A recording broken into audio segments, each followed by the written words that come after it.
2011, a much simpler time in video games. The 3DS was still trying to find its footing, the Wii U was just announced, and we were all waiting for the next shoe to drop in the next generation of consoles while still enjoying the PS3 and Xbox 360. One aspect I don't hear talked about much these days compared to just a few years ago is the death of the movie tie-in game. Sure, many weren't very good, and they were rushed to market to coincide with the film's release, but there were a few diamonds in the rough that warranted the development.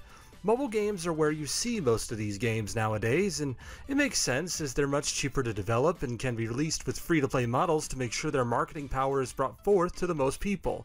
Still, I feel we have lost something in the process. The superhero game genre is seemingly at a standstill, or at least until some of the latest news comes to fruition, such as Square Enix's Avengers and Guardians of the Galaxy games.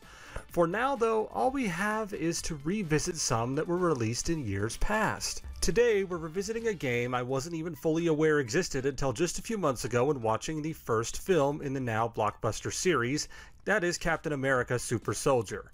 The game was released in 2011 on the same day as the first Avenger film. Published by Sega and developed by Next Level Games, who's probably best known for making the Wii Punch-Out and Luigi's Mansion Dark Moon for the 3DS.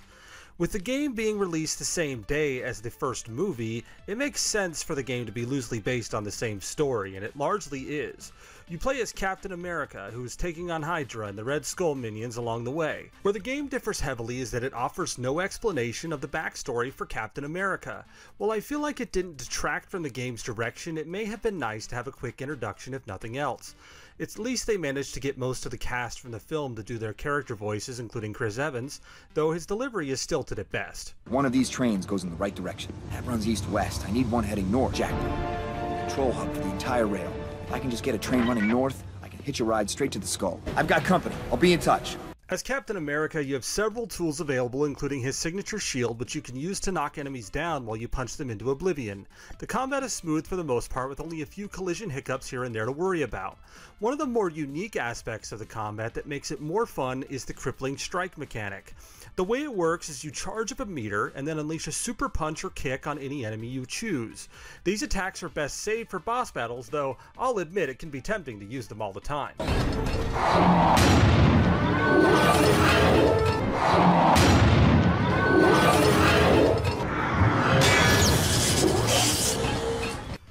Where the game excels in combat, I felt it didn't deliver in the platforming sequences. These are used to break up the combat, but are too simple to be interesting and frustrating at worst.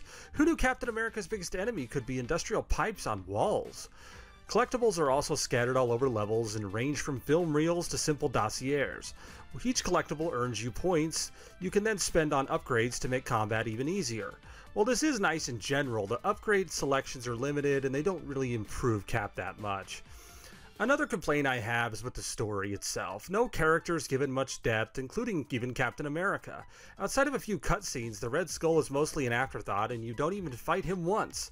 Needless to say, the game ends on a whimper and, like a one-plate buffet, it leaves you wanting more. Despite its shortcomings, I did find myself enjoying Captain America Super Soldier quite a bit.